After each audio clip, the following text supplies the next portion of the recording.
क्या पोजीशन है और क्या तैयारियां मुकम्मल कर ली है और कौन कौन आपके साथ आ रहा है इस जगह में? बिस्मिल्लाहिर्रहमानिर्रहीम। सबसे पहले तो आज के इस दौरे के बारे में बता दूंगा। ये मेरे लीडर मेरे कायद जनाब इमरान खान साहब का इनिशिएटिव था। PRT सर्विस ये पेशावर की आवाम के लिए जो है एक तोहफा था, और आज जो है क्योंकि ये इनिशिएटिव मिडिल क्लास और गरीब लोगों के लिए था, और मैं भी जो है इसी क्लास से हूँ, तो मैं चाह रहा था कि मैं अपनी आवाम से डायरेक्टली मिलूँ और उनसे जो है इसमें जो कमी बेशियाँ हैं उनका पूछूँ। तो आज मुझे पता चला कि सर्विस तो अल्हम्दुलिल्लाह काफ़ी बेहतरीन है, लेकिन इसमें रश बहुत ज़्यादा होता है। तो इसी के लिए हम 50 बसेस जो हैं वो ऑलरेडी मंगवा चुके हैं, और 50 की जो है मज़ीद समरी इंशाल्लाह आएगी।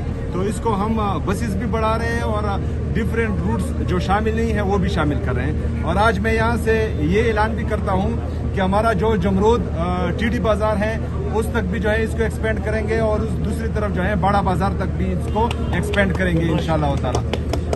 सर, ये सर्कुलर रेलवे मंसूबा था, पेशावर 410 सवाबी सबको मिलाना था, लेकिन वो मंसूबा बंद है। क्या कहेंगे आप उस पर? क्या काम उस पर भी जो काम है उसका मैंने CS साहब को और हमारी PND डिपार्टमेंट को बोल दिया है। हमारा दूसरा ट्रैक था जो तुरखम की तरफ जाता है, उसका भी मैंने बोल दिया है। चूँकि रेलवे फेडरल डिपार्टमेंट है तो उसमें कुछ पेचीदगियाँ हैं, तो इंशाल्लाह ताला पूरी तमाम काम के बाद, कार्रवाई के बाद जो है मैं अपने लोगों को आगाह करूँगा इंशाल्लाह। 27वीं आईनी तरमीम पर क्या कहेंगे? आजकल बहुत गर्म है बहस। देखिए जी, जब से पाकिस्तान बना है आज तक कभी भी किसी जर्नेल को सजा नहीं हुई, और अगर फर्ज करें सजा सुनाई गई है तो उस पर अमल दरामद नहीं हुआ। और अगर मैं ये कहूँ कि 27वीं आईनी तरमीम के जरिए जो है वो आइन को रौंद डाला गया है, जमहूरियत को रौंद डाला गया है, तो ये तरमीम जो है 17 सीटों वालों ने पास की है। तो इस आइन को जो है ना हम जमहूरी कह सकते हैं और ना आइनी कह सकते हैं। और आइन जो है पहले से कुछ ताकतवर लोगों ने जो है ज़मीन पर फेंक दिया था और पैरों तले रौंद दिया था, क्योंकि इससे पहले भी जो है ना इंसाफ था, ना आइन और कानून की बालादस्ती थी, और ना ही जो है अदालतें आज़ाद थी, वो मफलूज कर चुके थे। तो बहरहाल इससे पहले जितने भी ताकतवर लोग आए हैं और उन्होंने पाकिस्तान के साथ, आइन के साथ, अदालतों के साथ, हमारे मीडिया के साथ जो जुल्म किया है, तो मेरे ख्याल में किसी को 27वीं आईनी तरमीम या किसी तरमीम की ज़रूरत नहीं पड़ी। तो ताकतवर होता है, उसके लिए तरमीम की ज़रूरत नहीं होती। और 27वीं आईनी तरमीम मुझे लगता है कि ये किसी और चीज़ के लिए लाया गया है, और शायद इसमें जो है किसी को फायदा होगा और किसी को नुकसान होगा। वज़ीर साहब ये बताइएगा, सबर हो गया उस सवाल। वज़ीर साहब ये बताइएगा कि आपको और आपके पूरे कबीले को मुख्तलिफ तौर तरीके से जो है वो जो है कोशिश की जा रही है, ब्लेम गेम का एक सिस्टम जो है वो शुरू हो चुका है मुख्तलिफ, आप खुद भी इससे वाकिफ होंगे, तो आप इस पे थोड़ा खुल के नहीं बोले कि ये कौन लोग हैं और जो कोशिश कर रहे हैं, हालांकि हमें तो सब कुछ पता है। अच्छा, जिस तरह मैं बार बार कह चुका हूं कि जब से मेरा नाम मेरे लीडर मेरे कायद जनाब इमरान खान साहब ने अनाउंस किया है, तो कुछ लोग मुसलसल एक्टिव है, मेरी किरदार कुशी कर रहे हैं। और हमारे जो कबाइली अवाम है, ये पाकिस्तान की तारीख का मैं पहले वज़ीर आला हूँ जो कबाइली इलाका जात से हूँ, तो मेरे ख्याल में ये उनकी तौहीन बार बार हो रही है। और मेरा लीडर मेरा कायद इमरान खान साहब कहता है कि मिलिट्री ऑपरेशन किसी मसले का हल नहीं है, तो वो मेरा मौक़िफ़ पहले भी था, आज भी है और इसके बाद भी होगा। लेकिन एक बंदे ने मुझसे वहाँ पर पूछा कि मिलिट्री ऑपरेशन को आप क्यों रोक रहे हैं, तो उसको मैंने जो है इसके कंसिक्वेंसेस का बताया कि यहाँ ये दर्द हम देख चुके हैं, इससे जो है हम गुजरे हैं। जब आप मिलिट्री ऑपरेशन अनाउंस करते हैं तो तमाम जो मजहबी अक़दार हैं, जो हमारे कबाइली और पख्तूनी रिवायात हैं और इंसानी हमदर्दी है, उनको रौंद दिया जाता है। फिर जो है किसी में इंसानियत नहीं रहती। और जिस तरह मेरे अल्लाह का कानून है, ये डिवाइन लॉ है कि सजा और जजा होनी चाहिए। अगर आप सही काम करेंगे तो आपके लिए जन्नत है, आप बुरे काम करेंगे तो आपके लिए दोज़ख है। तो इंसान की फितरत जो है वो सजा और जजा से मुंसलिक है। तो जो मिलिट्री ऑपरेशन है, इसमें सजा और जजा का कानून खत्म हो जाता है। तो फिर कुछ लोग जो हैं अपने आप को कानून से भी ऊपर समझते हैं और वो हैवान भी बन जाते हैं। बाकी जो हमारे 80,000 शहदा हुए हैं, जिसमें हमारी सिक्योरिटी फोर्सेस की भी शहदा हैं, हमारे सिविलियंस भी शहीद हो चुके हैं। आज भी जो है एक ड्रोन अटैक में हमारे 21 सिविलियनों की शहादत हो रही है। तो मैं ये चाहता हूँ कि ब्रॉडर कंसेप्ट में जो मेरा मौक़िफ़ है कि मिलिट्री ऑपरेशन नहीं होने चाहिए और बंद कमरों में फैसले नहीं होने चाहिए।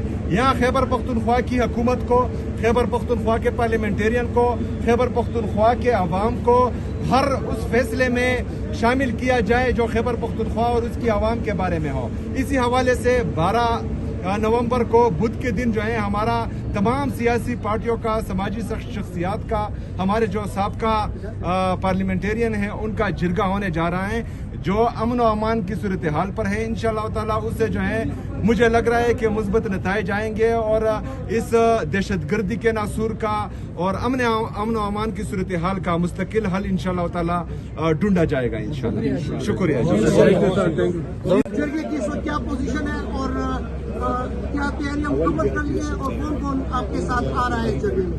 बिस्मिल्लाहिर्रहमानिर्रहीम। सबसे पहले तो आज के इस दौरे के बारे में बता दूंगा। ये मेरे लीडर मेरे कायद जनाब इमरान खान साहब का इनिशिएटिव था। PRT सर्विस ये पेशावर की आवाम के लिए जो है एक तोहफा था और आज जो है क्योंकि ये इनिशिएटिव मिडिल क्लास और गरीब लोगों के लिए था और मैं भी जो है इसी क्लास से हूँ, तो मैं चाह रहा था कि मैं अपनी आवाम से डायरेक्टली मिलूँ और उनसे जो है इसमें जो कमी बेशियाँ हैं उनका पूछूँ।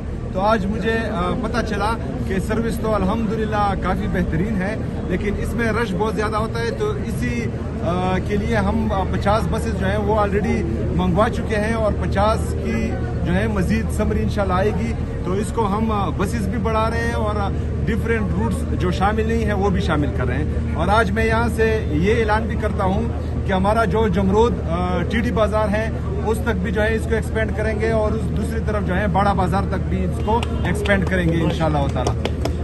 सर ये सर्कुलर रेलवे मंसूबा था, पेशावर 410 सवाबी सबको मिलाना था, लेकिन वो मंसूबा बंद है। क्या कहेंगे आप उस पर? क्या काम उस पर भी जो काम है उसका मैंने CS साहब को और हमारी PND डिपार्टमेंट को बोल दिया है। हमारा दूसरा ट्रैक था जो तुरखम की तरफ जाता है उसका भी मैंने बोल दिया है। चूँकि रेलवे फेडरल डिपार्टमेंट है तो उसमें कुछ पेचीदगियाँ हैं, तो इंशाल्लाह ताला पूरी तमाम काम के बाद, कार्रवाई के बाद जो है मैं अपने लोगों को आगाह करूँगा इंशाल्लाह। तरमीम पर क्या कहेंगे? आजकल बहुत गर्म है बहस। देखिए जी, जब से पाकिस्तान बना है आज तक कभी भी किसी जर्नेल को सजा नहीं हुई और अगर फर्ज करें सजा सुनाई गई है तो उस पर अमल दरामद नहीं हुआ। और अगर मैं ये कहूँ कि 27वीं आईनी तरमीम के जरिए जो है वो आइन को रौंद डाला गया है, जमहूरियत को रौंद डाला गया है, तो ये तरमीम जो है 17 सीटों वालों ने पास की है। तो इस आइन को जो है ना हम जमहूरी कह सकते हैं और ना आइनी कह सकते हैं। और आइन जो है पहले से कुछ ताकतवर लोगों ने जो है ज़मीन पर फेंक दिया था और पैरों तले रौंद दिया था, क्योंकि इससे पहले भी जो है ना इंसाफ था, ना आइन और कानून की बालादस्ती थी और ना ही जो है अदालतें आज़ाद थी, वो मफलूज कर चुके थे। तो बहरहाल इससे पहले जितने भी ताकतवर लोग आए हैं और उन्होंने पाकिस्तान के साथ, आइन के साथ, अदालतों के साथ, हमारे मीडिया के साथ जो जुल्म किया है, तो मेरे ख्याल में किसी को 27वीं आईनी तरमीम या किसी तरमीम की ज़रूरत नहीं पड़ी। तो ताकतवर होता है, उसके लिए तरमीम की ज़रूरत नहीं होती। और 27वीं आईनी तरमीम मुझे लगता है कि ये किसी और चीज़ के लिए लाया गया है और शायद इसमें जो है किसी को फायदा होगा और किसी को नुकसान होगा। वज़ीर साहब ये बताइएगा, सबर हो गया उस सवाल। वज़ीर साहब ये बताइएगा कि आपको और आपके पूरे कबीले को मुख्तलिफ तौर तरीके से जो है वो जो है कोशिश की जा रही है, ब्लेम गेम का एक सिस्टम जो है वो शुरू हो चुका है मुख्तलिफ, आप खुद भी इससे वाकिफ होंगे, तो आप इस पे थोड़ा खुल के नहीं बोले कि ये कौन लोग हैं और जो कोशिश कर रहे हैं, हालांकि हमें तो सब कुछ पता है। अच्छा, जिस तरह मैं बार बार कह चुका हूं कि जब से मेरा नाम मेरे लीडर मेरे कायद जनाब इमरान खान साहब ने अनाउंस किया है, तो कुछ लोग मुसलसल एक्टिव है, मेरी किरदार कुशी कर रहे हैं। और हमारे जो कबायली आवाम है, ये पाकिस्तान की तारीख का मैं पहले वज़ीर आला हूँ जो कबायली इलाका जात से हूँ, तो मेरे ख्याल में ये उनकी तौहीन बार बार हो रही है। और मेरा लीडर, मेरा कायद इमरान खान साहब कहता है कि मिलिट्री ऑपरेशन किसी मसले का हल नहीं है, तो वो मेरा मौक़िफ़ पहले भी था, आज भी है और इसके बाद भी होगा। लेकिन एक बंदे ने मुझसे वहाँ पर पूछा कि मिलिट्री ऑपरेशन को आप क्यों रोक रहे हैं, तो उसको मैंने जो है इसके कंसिक्वेंसेस का बताया कि यहाँ ये दर्द हम देख चुके हैं, इससे जो है हम गुजरे हैं। जब आप मिलिट्री ऑपरेशन अनाउंस करते हैं तो तमाम जो मजहबी अक़दार हैं, जो हमारे कबायली और पख्तूनी रिवायात हैं और इंसानी हमदर्दी है, उनको रौंद दिया जाता है। फिर जो है किसी में इंसानियत नहीं रहती। और जिस तरह मेरे अल्लाह का कानून है, ये डिवाइन लॉ है कि सज़ा और जज़ा होनी चाहिए। अगर आप सही काम करेंगे तो आपके लिए जन्नत है, आप बुरे काम करेंगे तो आपके लिए दोज़ख है। तो इंसान की फितरत जो है वो सज़ा और जज़ा से मुंसलिक है। तो जो मिलिट्री ऑपरेशन है, इसमें सज़ा और जज़ा का कानून ख़त्म हो जाता है, तो फिर कुछ लोग जो है अपने आप को कानून से भी ऊपर समझते हैं और वो हैवान भी बन जाते हैं। बाकी जो हमारे 80,000 शहदा हुए हैं, जिसमें हमारे सिक्योरिटी फोर्सेस की भी शहदा हैं, हमारे सिविलियंस भी शहीद हो चुके हैं। आज भी जो है एक ड्रोन अटैक में हमारे 21 सिविलियनों की शहादत हो रही है। तो मैं ये चाहता हूँ कि ब्रॉडर कंसेप्ट में जो मेरा मौक़िफ़ है कि मिलिट्री ऑपरेशन नहीं होनी चाहिए और बंद कमरों में फैसले नहीं होने चाहिए। यहाँ खैबर पख्तूनख्वा की हुकूमत को, खैबर पख्तूनख्वा के पार्लियामेंटेरियन को, खैबर पख्तूनख्वा के अवाम को हर उस फैसले में शामिल किया जाए जो खैबर पख्तूनख्वा और उसकी आवाम के बारे में हो। इसी हवाले से 12 नवंबर को बुध के दिन जो है हमारा तमाम सियासी पार्टियों का, समाजी शख्सियात का, हमारे जो साबका पार्लियामेंटेरियन हैं उनका जिरगा होने जा रहा है, जो अमन और अमान की सूरत हाल पर है। इंशाअल्लाह ताला उससे जो है मुझे लग रहा है कि मुस्बत नताइज आएंगे और इस दहशतगर्दी के नासूर का और अमन और अमान की सूरत हाल का मुस्तकिल हल इंशाअल्लाह ताला ढूंढा जाएगा इंशाअल्लाह। शुक्रिया।